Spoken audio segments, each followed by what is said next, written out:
Of course. So until World War II, geography was what determined economic success. You had to have access to certain points. You had to fortify your borders in certain ways, like behind mountains.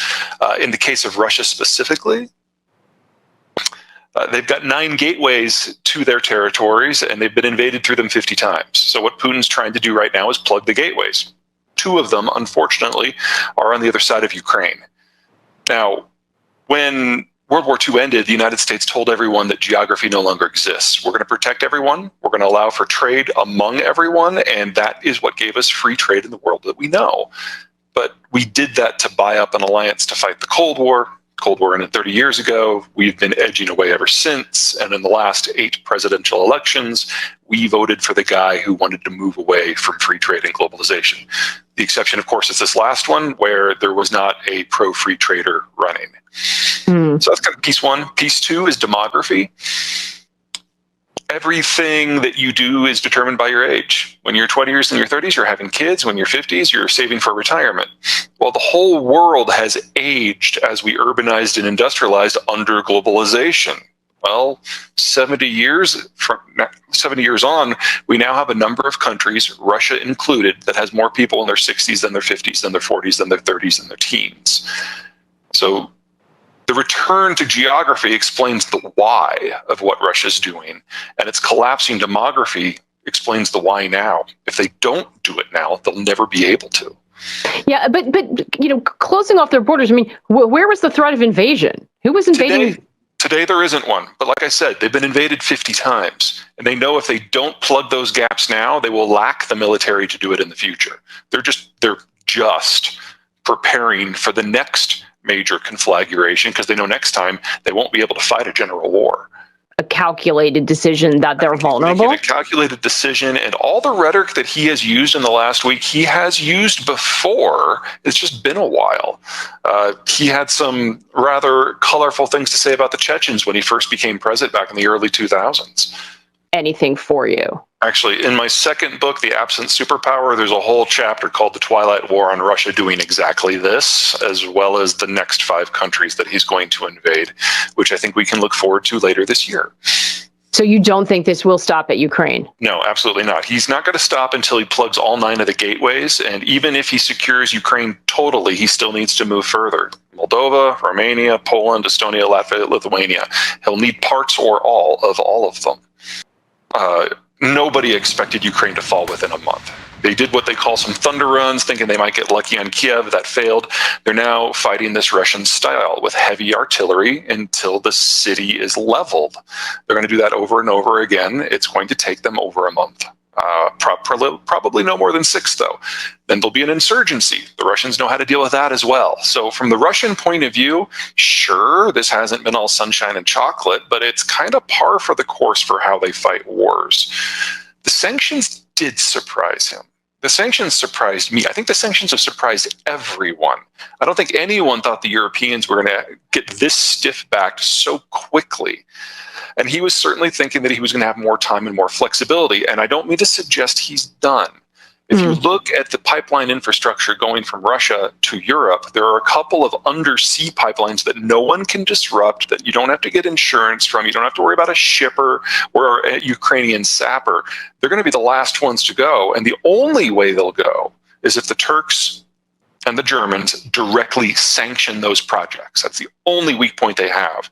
So we're going to be moving into an era here within a month where the Russians can directly and accurately go to Berlin and go to Ankara and say, look, we can leave the lights on for you, but everyone else is screwed. There's a price, of course.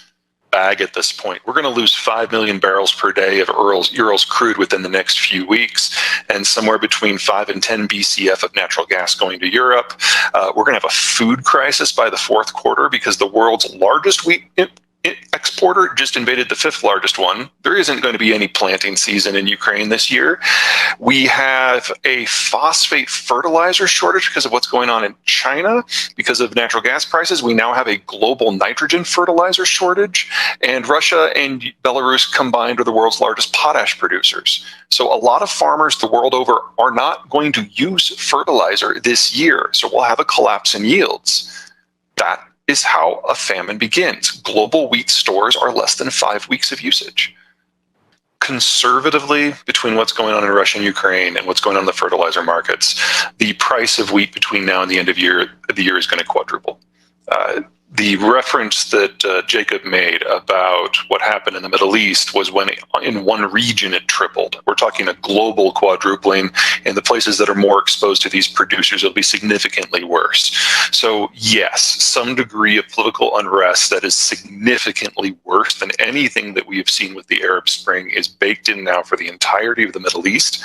I'd also be a little bit worried about India and Pakistan. I'm horrified about what's going to happen in China because China is facing a complete food cycle collapse because of the combination of African swine flu and now what's happening with the Russians. Crash, So is that what you said? 3 years ago, the Chinese were infected with African swine fever, and they ended up culling more of their hogs than the world's commercial farms have. They're now trying to rebuild it, but almost all the people who came in to rebuild have no experience in farming, and they have never gotten rid of African swine fever. So when you want to build up a herd of hogs that are in the tens of the millions, there isn't enough fodder. So what the Chinese have been doing is buying food from everywhere, even things that are wildly inappropriate. Not just corn from Iowa, but broken rice from India, and even food-grade wheat, like croissant-grade wheat from France. Anything they can find. That's what's drawn everything down. And it's all going to be wasted because they never got rid of the disease in the first place. So the Chinese have decided that all that is left, the only thing they can guarantee is rice. So they've pulled all the phosphate off the market, phosphate that the rest of the world needs for other fertilizer. So we're going onto a mono-food system in the world's single largest population with an economy that is dependent upon globalization, and globalization is going away. There's no way this ends well for the Chinese. It's absolutely a political risk, and I'm not sure that they do have the tools anymore. They might have them on paper. They might actually have the policies in place. They may even have the infrastructure. But one of the things we've learned about Xi in the last year is he's become so paranoid and insular, and he's literally shot the messenger so many times that no one wants to bring him bad news. So I think the best example of that manifesting as policy is the power outages that started last May. Best guess, he didn't find out about them until September. We didn't get our first real policy to deal with them until 2 weeks ago. And if you've got a one-man shop, a cult of personality, and the bureaucrats are afraid to bring clashing policy priorities back to the boss, the whole thing breaks down. We're certainly seeing that with their COVID policy. And of course, it doesn't help that their vaccine doesn't really work. Talk about a destabilizing factor for the global economy. What can we imagine what the financial implications are from that? Finance is not my bailiwick, but I can hit it from the resource side, no problem. Yeah, give me anything you got, Peter. Sure. So right now, what's going on in the Black Sea and in the Baltic Sea with Russian crude is we're not dealing with a sanctions situation. What we're dealing with is whenever a country shoots at civilian shipping, as Russia has done, every maritime indemnity insurance for every vessel is null and void. So the vessels have to vacate. So we have seen probably 3.5 million barrels of Urals crude a day for the last 3 days just not get picked up. Yeah. It's not a boycott. It's not sanctions. It's insurance companies and shippers and ship captains just refusing to go there at all. And as long as this is a hot war, this is where it's going to be. So you should take any crude that was coming out of Primorsk near Petersburg or Novorossiysk on the Black Sea and just write it off. The same thing is happening for the Tengiz Chevrolet project on the Caspian in Kazakhstan, not because the Kazakhs have joined sides here, but all that crude goes to Novorossiysk as well. No one's picking it up, so it's all backing up in the pipelines. The Russians only have 80 million barrels of storage. So at current rates, you're talking less than 2 months before they have to start shutting in production. Yeah. The last time they shut in production, it took them 30 years to bring it back online. So we're not talking here about Urals going away for a week or a month. We're talking years, taking the single largest crude grade in the world and just removing it. 5% drop, we haven't seen that in relative terms since World War II. Yeah. And if you are in Europe and you were the primary user of Urals, you now have to get crude somewhere else.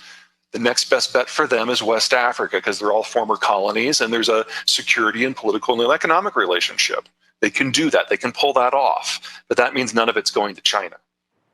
So China is kind of the last man in the kick line here for all the resources disruptions that are happening, all the energy disruptions, all the food disruptions. They gave Russia, from Russia's point of view, a blank check, and now they're having to cash it, and it is not going to end well.